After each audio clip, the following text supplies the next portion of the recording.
Greetings, citizens of the world. This is a message for Bill Gates, from Anonymous. In the midst of a historical pandemic, much of the world is looking to you for solutions, and it seems that this is no mistake, because you have positioned yourself as the Nostradamus of disease. You have done an incredible job at rebuilding your image, from a ruthless and cutthroat corporate CEO to a benevolent philanthropist and savior of the world. This is nothing new, this is a classic move from the robber baron's playbook.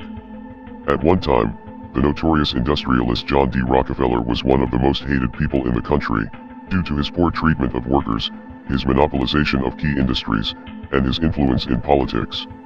After a massacre of striking miners in 1914, which came to be known as the Ludlow Massacre, Rockefeller's reputation was at its worst, so he decided to hire a team of propagandists to restore his public image. Leading that team was public relations pioneer Ivy Lee. Lee was an early influence of Edward Bernays, who would later write the infamous book Propaganda, a textbook of mind control for tyrants and aristocrats. Bernays is the nephew of Sigmund Freud, and often called the father of propaganda, in which case Ivy Lee is the grandfather. Lee suggested that the families make high-profile donations to various charities and have photographs taken of them handing out money to the commoners to make the public think that they were good-hearted and generous people. Over time, the plan worked, and has been replicated by many other aristocrats who wanted to win favor in the court of public opinion.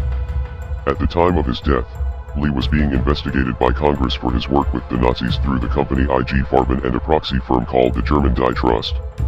He was also a founding member of the Council on Foreign Relations.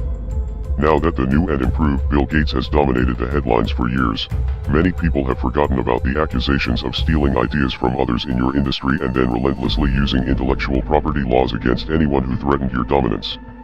Your reputation was at its worst when Microsoft was caught up in an antitrust legal battle with the United States government, because you spent years developing a tech monopoly through your company. In 2001, Microsoft was forced to settle with the government and give up its monopoly of the industry, and the next year, you began shifting your time, and more importantly, your money, into the pharmaceutical industry. This time around, you have come to dominate an industry as an outsider, through stock investments and charitable organizations that are not bound to the same regulations as a publicly traded company. There is no doubt that advancing medicine is a noble cause, and it is true that investments in public health are important, but not everyone involved in the pharmaceutical industry actually has the best interests of the public in mind. As with any industry, it all comes down to the almighty dollar. There are some people in the industry who have good intentions, but judging by your track record at Microsoft, you are not someone who can be trusted.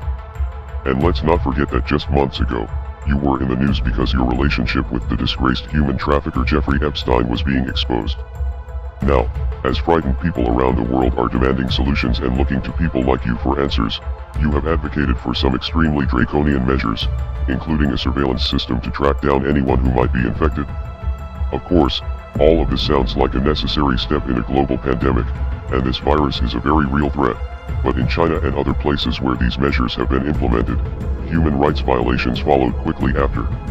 It is also very strange that for many years, your companies and foundations have been heavily involved in a project called ID 2020, something that seems very similar to the systems you have proposed in recent interviews.